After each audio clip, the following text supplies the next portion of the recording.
More on Trump's pledges. I'm joined now by Professor Randall J Stephens, there he is, who teaches American Studies at Northumbria University in the UK. Thanks so much for joining us.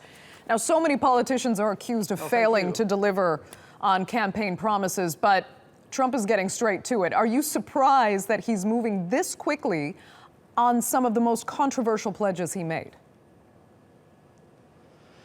It might be a little bit surprising, but he did say from the get-go that he would be doing some of these very controversial initiatives, these executive orders.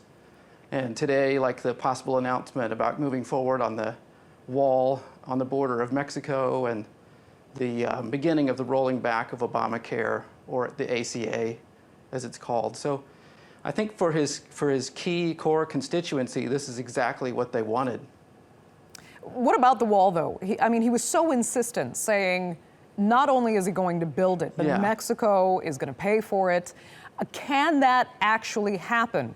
Not just getting Mexico to pay for it, but logistically building this big of an infrastructure project?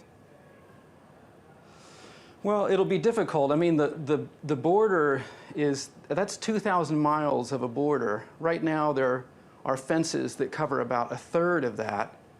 And just to build about a mile of fence in 2009 cost about $3 million.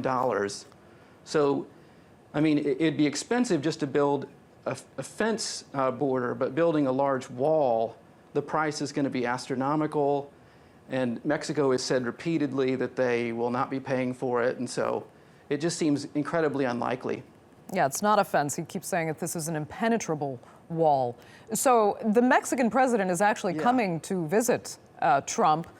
Will that be an amicable visit, given that Mexico has said they are not paying for this project and Trump has insisted that they will? It probably will not. I mean, right now, President Pena Nietos has a really low approval rating in Mexico. Mexicans are angry at him for making any kind of concessions to Trump, and he's actually already said that he wouldn't be paying for this and that Mexico wouldn't be paying for it.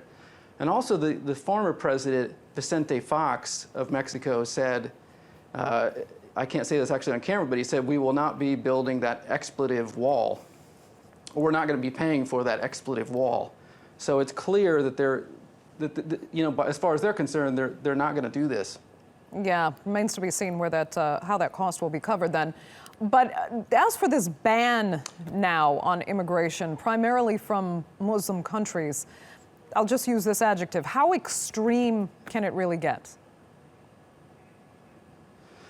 Well, during the campaign, candidate Trump backed off a little bit on saying that he was going to ban Muslims temporarily from entering the United States. But now he's saying that he's going to ban people from, quote unquote, terrorist prone countries. So it's talking about Syria and other nations, some to be determined.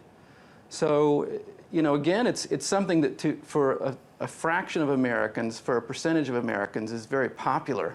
And it's kind of a red meat sort of issue.